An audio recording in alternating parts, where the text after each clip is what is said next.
watching the Bahamas tonight at 11. More news in a moment. Hear that?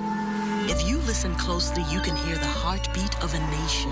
That unique sound of a great country pounding with colorful history, a rich culture, and unwavering ambition. When you look around, you recognize its pulse, the people who love to celebrate, who identify with triumph, a people who know how to be our brother's keeper. Commonwealth Bank, built by Bahamians, here for Bahamians, Bahamians helping Bahamians.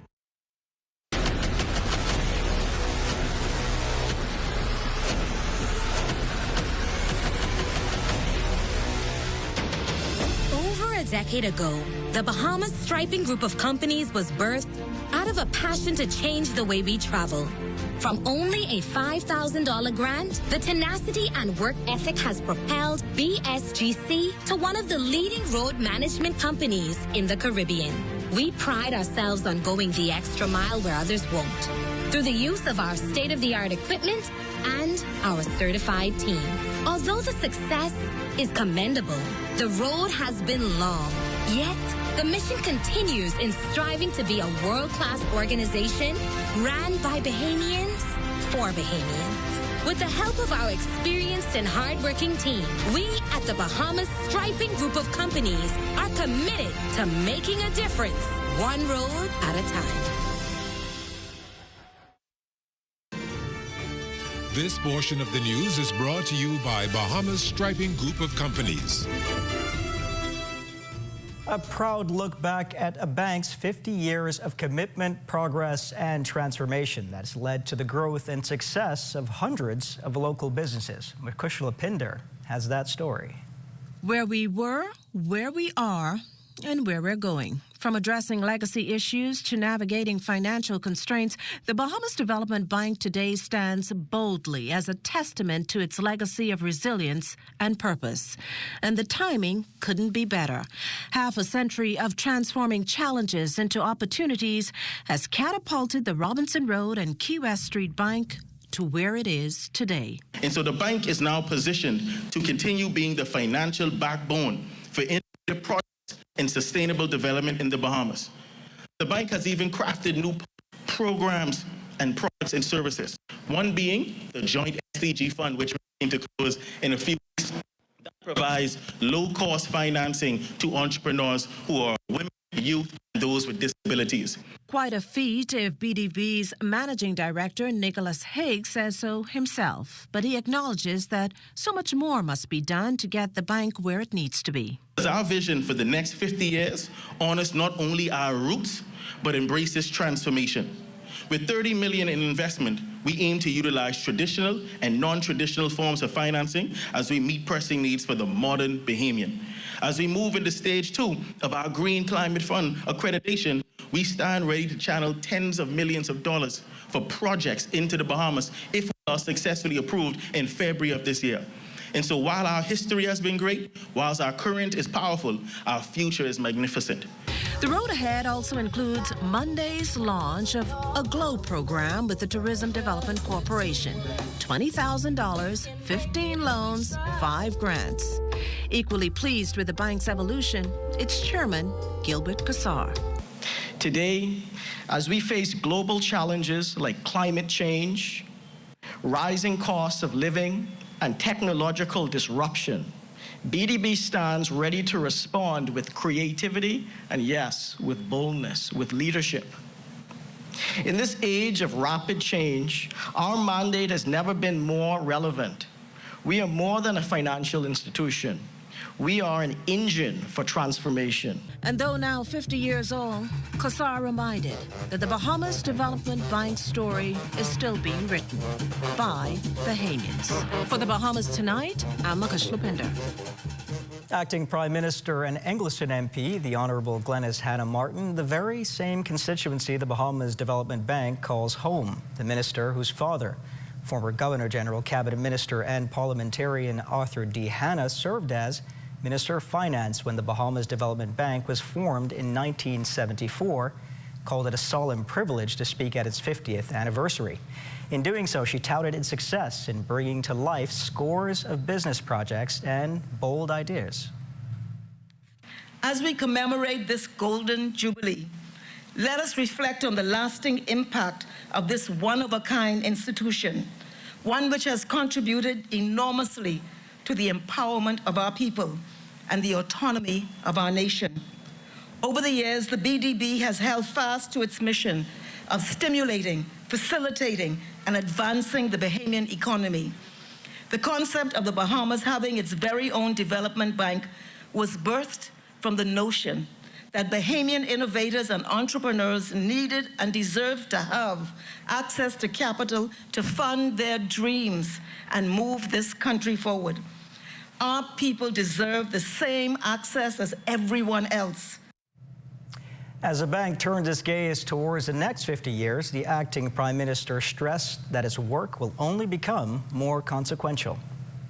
In the decades to come, the bank will need to grow even more agile and innovative in its funding activities to keep pace with the dynamic economic and environmental trends we've already witnessed in the rapid change era of the 21st century. Bahamasair expanding its Caribbean route with new services into Montego Bay, Jamaica, a significant milestone in the airline's growth across the region. With twice-weekly flights on Sundays and Thursdays, the idea is to establish a strong presence in Jamaica's tourism-rich market.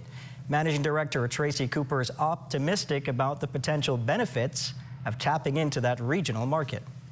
Bahamasair understands that there is a Jamaican diaspora in the Bahamas that wants to get back home from time to time. But we also understand that there is the Bahamas and the Bahamian community that wants to go to Jamaica periodically and beyond. So we did this flight some time back. I think it was somewhere around about 10 years ago or so.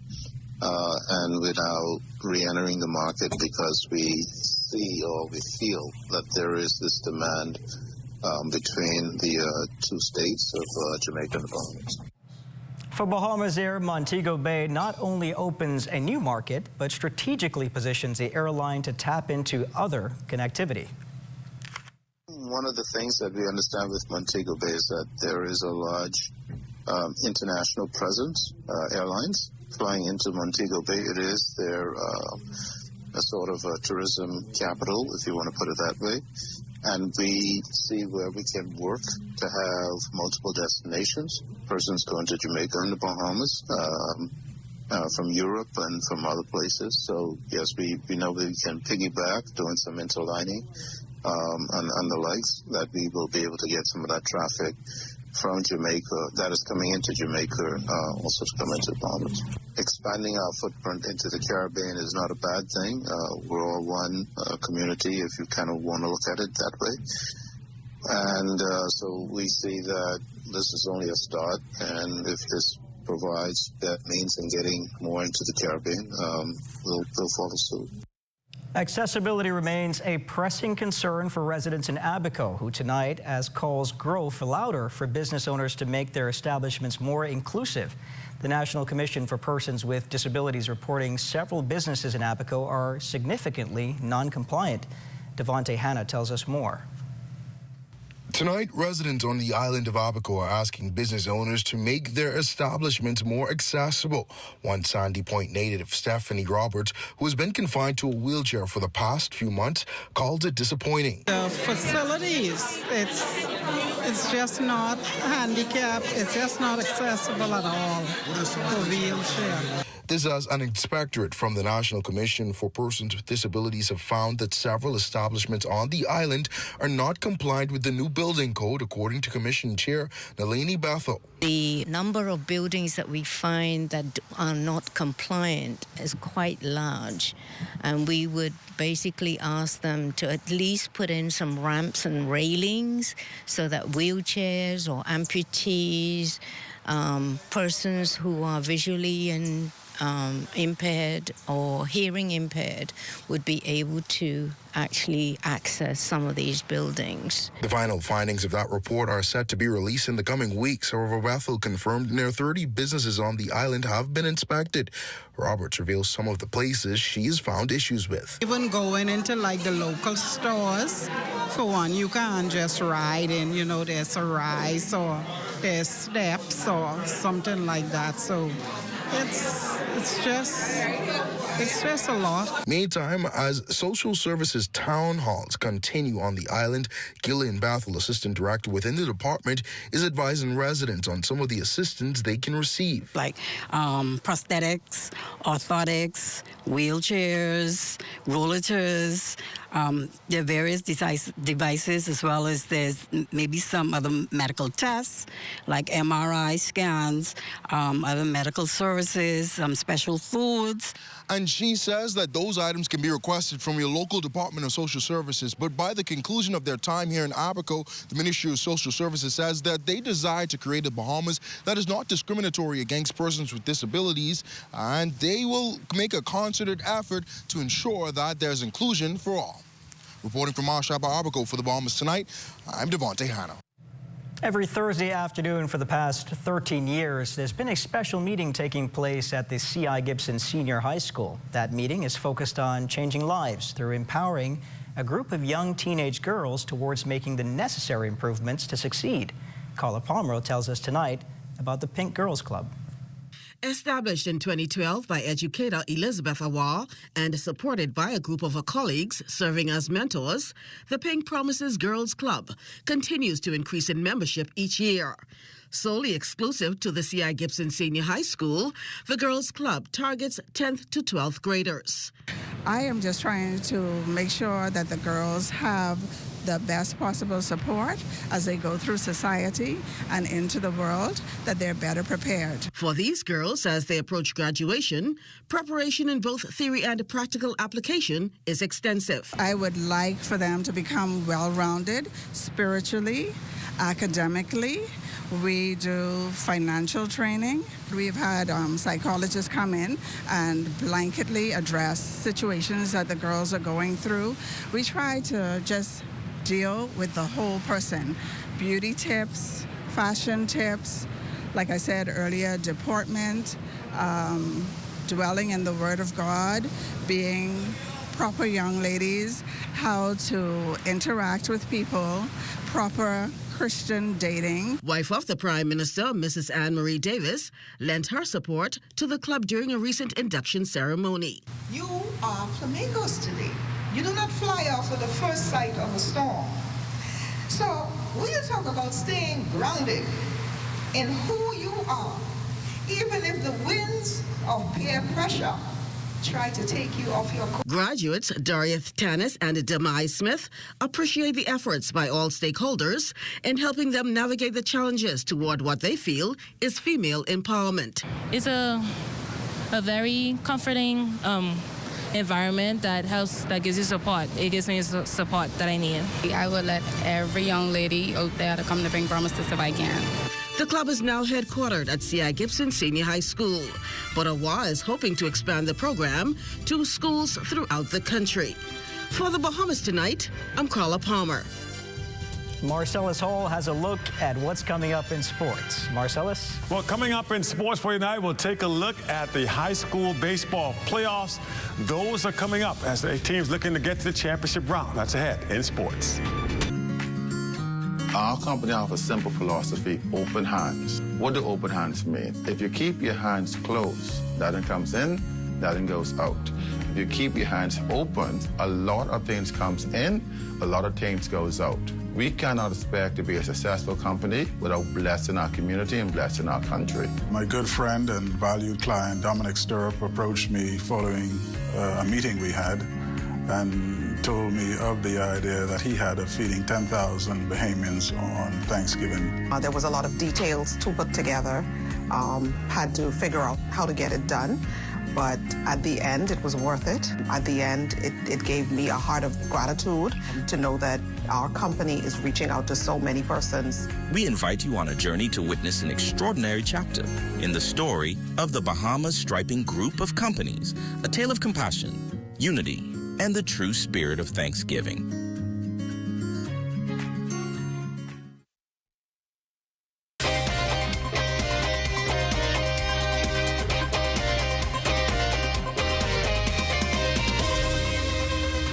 Well, welcome to your ZNS Total Sports Check Late Night Edition here on this Friday. I'm Marcellus Hall. Jonquel Jones continued her tour of her home island, Grand Bahama, this week. Today, going to Hugh Campbell Primary, the school where it all began for her back when she was a wee youngster. That being said, she took a moment to speak to the young kids and encourage them to get bigger. I walked these same hallways. I was in a lot of these same classes. I could go to every single block and show y'all which class I was in. And so, you know, I wore the same uniform as y'all. And now I'm on a big stage and I'm doing amazing things, but it all started here, you know, from humble beginnings, from listening to my teachers, you know, from following what they told me to do to be successful. You know, and they always told me that manners and respect would take me around the world, and it literally has taken me around the world.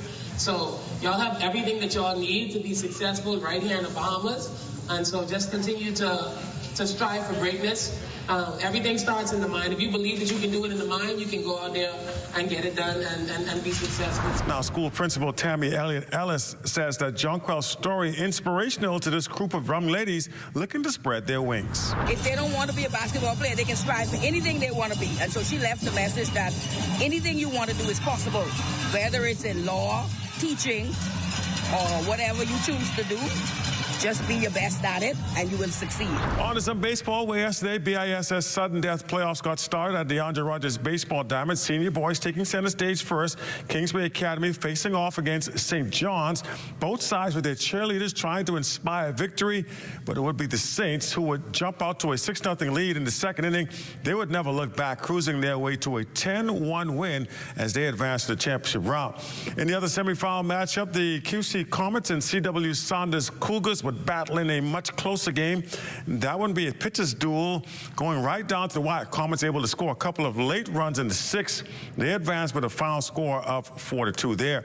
School administrator Ainsworth Baxford, who was responsible for coordinating the baseball season, says it was a challenge to navigate the weather all year. To get here was a challenge in terms of the weather that kept disrupting our season.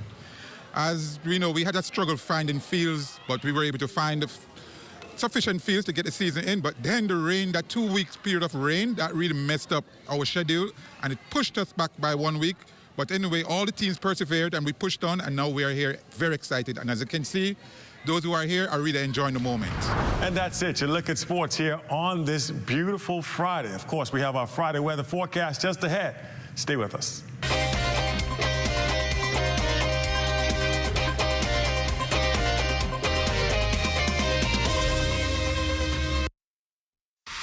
Mario. Hey, Dale, what's going on? Have you seen ZNS new digital platforms? No. Let me go check it out. Good day, Bahamas. I'm Devontae Hanna, and this is ZNS Digital, where we cater to your news and entertainment needs. Are you a foodie? I thought so. Then look out for Digital Bites. Shining a light on Bahamians and the good that they do, ZNS Digital is home to the Sunshine One. Keeping up with the latest trends, our original content will keep you entertained. Yeah, that's cool. But have you seen the new website? No, I didn't see it. Let me go look. We're still your most trusted source for news and information. That's ZNS Digital? Yeah, that's ZNS Digital, the people station in your pocket.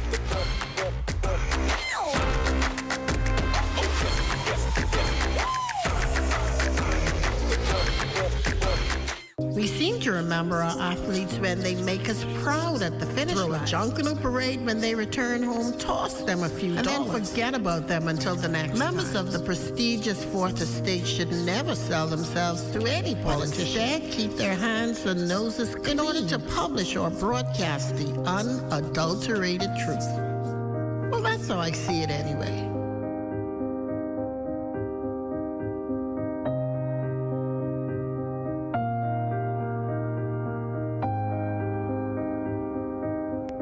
read as I see it, exclusively at ZNNSBahamas.com. New articles premiere on Mondays at 9 a.m. It's time now for a weather check with Chief Meteorologist Basil Dean. Good night, Basil. Good evening, Royston. We'll get you started with our live forecast map, and it's showing we do have that high pressure system across the Bahamas, but there is a frontal boundary to the north of us that will be pushing through the northwest Bahamas later on tonight, and so we'll see an increase in clouds and perhaps some showers along the frontal boundary, but certainly some nice cool down will take place after the frontal passage. And then we have Tropical Storm Sarah. That's just offshore of Honduras, and it's going to meander there for a couple of days, and as long as it remains over the waters, we expect some slight intensification of that system. And temperatures around the islands, we have 80 degrees in Marshall, Abaco, Green Tool, Key, and also at Freeport, Grand Bahama, the Berry Islands, 78. Alistown, Bimini, 77. 77 also in Harbor Island, Roxanne, Eleuthera, 79. Fresh Creek, Central Andros at 78 degrees. 78 also in Kemp's Space, Andros, Black Point, Exuma, and Artistown, Cat Island. San Salvador and Rum Key, 77 degrees. Georgetown, Exuma at 79. 79 in Ragged Island, Clownstown, Long Island, and Crooked Island. Betsy Bay, 80 degrees, 80 in Acklands and Matutani, Nagua, Turks and Caicos Islands at 81 degrees. And our satellite pictures are showing once again that high pressure dominating our weather with a little troughing across the extreme southeast Bahamas, and that's associated with Sarah, so that will produce some clouds and 1 or 2 showers as well. But the frontal boundary that will move into the northwest Bahamas later on, ushering in some cooler temperatures over the weekend. A couple of evening showers tonight, otherwise breezy with increasing clouds, 70 degrees for your low temperature, and tomorrow it's going to look like this, windy with periods of clouds and sunshine, high temperature of 80 degrees. And the extended weather forecast, pretty nice weather right through the middle part of next week, but we'll have some clouds rolled in on Thursday. And yes, a second frontal system will push through, and we will see temperatures in the upper 60s as of Thursday night. Royston. Thanks, Basil. Shaping up to be a good weekend. Well, that does it for the Bahamas tonight at 11. Thank you for continuing to make ZNS your first choice for news and information. Only the sun covers the Bahamas better than ZNS. Thank you for watching, and have a great weekend.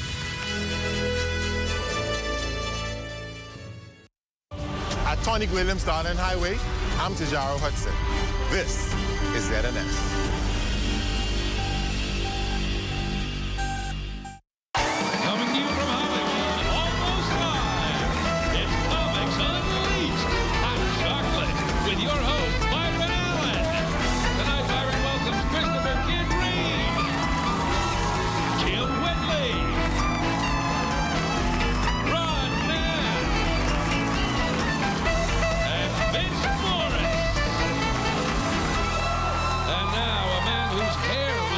Most likely to recede